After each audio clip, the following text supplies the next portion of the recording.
Okay, all right. Just double check and make sure I'm live because this thing can take a minute. It also tends to, I think it's got to be the iPad.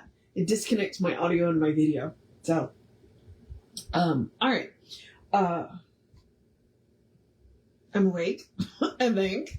I spent most of yesterday kind of half asleep, recovering from the convention and the travel. But we are here to do a new design for living. We are starting a new chapter today, so let's do the housekeeping so we can get on with it. And all the housekeeping is me reminding you that we are Creative Life Spiritual Center.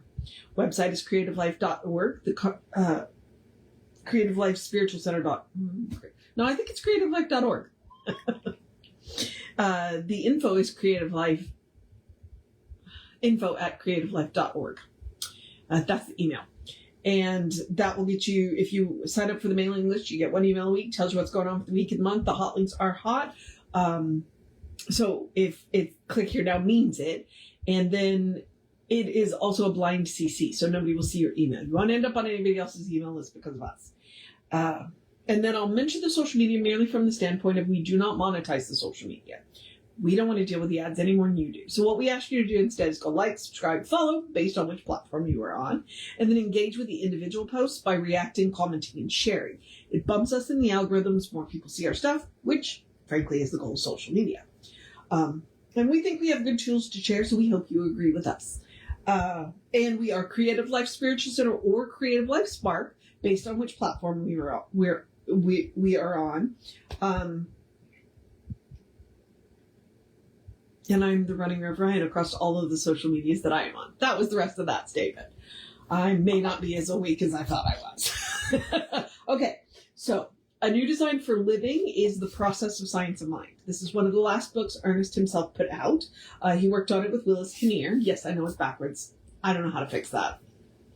So, but this is the process of science of mind. This is where he goes through and tells you how to do it and why. Okay? Because that's what I would say about science of mind. Science of mind really isn't a religion. It's a philosophy. It's a way of life. Because we don't teach you what to believe. What you believe is between you and the divine. We teach you how to believe and why it's important. Okay? So that's why I don't think we're a religion, said the minister. So, you know what? Welcome to the way people are organized. So we are starting a new chapter today. We are starting chapter 17. And chapter 17 is Health is Normal. He always starts with a quote. And our quote is actually going to be from an MD today. So, and then we'll finish up the intro and go from there. So, chapter 17, Health is Normal. Our quote is, prayer acts not only on our affective states, but also on the physiological processes. Sometimes it cures organic disease in a few instants or a few days. And this is Alexis Carrel, MD. And if you want to look up Alexis Carrel, it's Carrel. Okay. Certainly, in the successful experiences of living, health is a prime factor. And in all probability, nothing is of more importance, nothing of more immediate concern than the present state of one's health. Is it good or bad? Is it getting better or worse? Look at what happened to Joe. Could that happen to me? We wonder. What new thing will the doctor think up for me to have? When actually the doctors are in a state of constant amazement as to what patients think up to have happened to themselves. Okay. That, yeah, is pretty interesting. Statement there. From a historical viewpoint, the idea of a connection between the state of mind and the state of health of the body is anything but new. In emotions and bodily challenge, in Emotions and Bodily Changes, a medical book on psychosomatic relationships by Flanders Dunbar, MD, the following appears at the start of the volume. So this is, all of this next part is from that book. Nearly half a millennium BC, Socrates came back from army service to report to his Greek countrymen that in one respect the barbarian Thracians were in advance of Greek civilization. They knew that the body could not be cured without the mind. This, he continued, is the reason why the cure of many diseases is unknown to the physician of Hellenes, because they are ignorant of the whole. It was Hippocrates.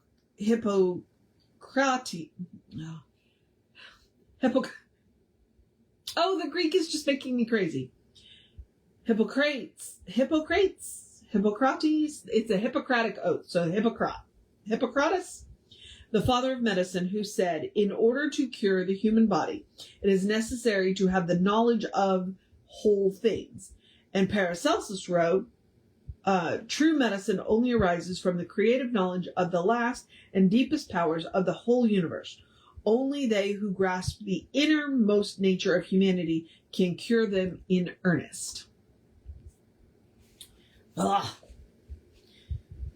The problem with a lot of the Greek names is I've read them, but I've never actually heard them out loud. So here I am trying to say them out loud. Okay. So, the body cannot be cured without the mind. In order to cure the human body, it is necessary to have knowledge of whole things, and true medicine only arises from the creative knowledge of the last and deepest powers of the whole universe. In other words, and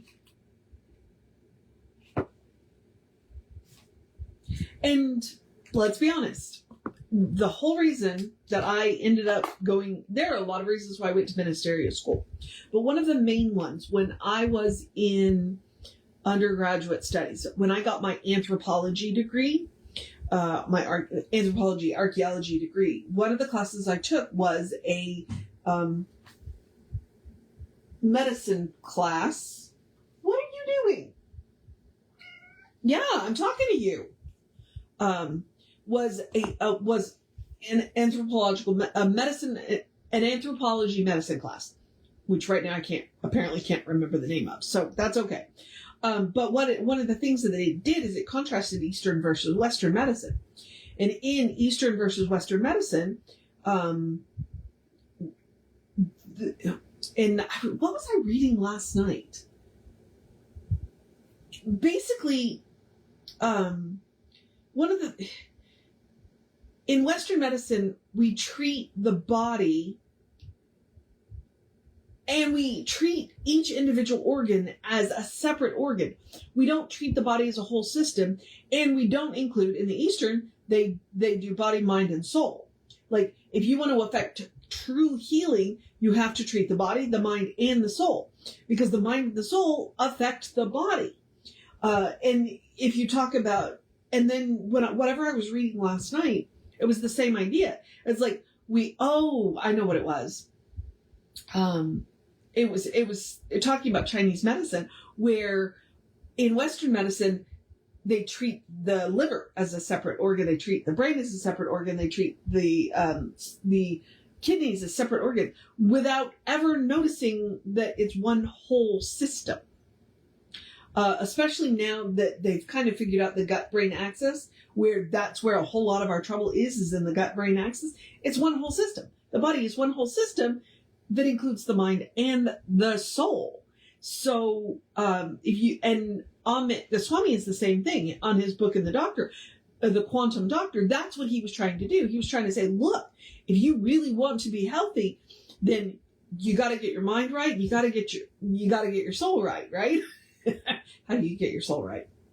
So, I work in a health food store, which supports the body. I am a practitioner, which supports the mind. And I went to ministerial school to support the soul.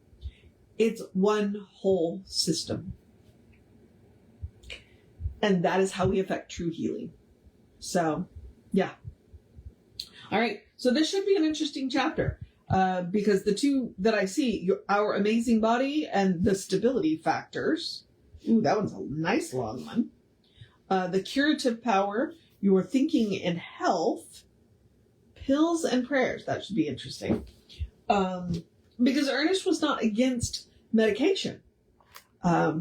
He was like, in one place he says treat until you don't need the pill anymore, but in another one he reminds us that even the medicine is, it's part of God, which is a good thing, because I take 4 prescriptions, 2 of which to manage an autoimmune. Well, what is an autoimmune? That's my immune system being nuts. So, so this should be an interesting chapter for all of us. But, all right. So, that is what we are doing. Chapter 17 is health is normal. And so we'll see what he has to say about that. And I'm going to encourage you to have a great day, a wondrous day, a fantastic day, a magical day, an enchanted day, a wonderful day, an awesome day, an amazing day, a take care of yourself day, a go dance in the rain day if you get it, because it looks really dark out there right now. We might get a little bit of rain. I'm going to go see a play day, so go do something fun for yourself day, a cuddle your fur babies day, a drink plenty of water day, a do what you got to do day, a hey, it's, wear purple day for reasons,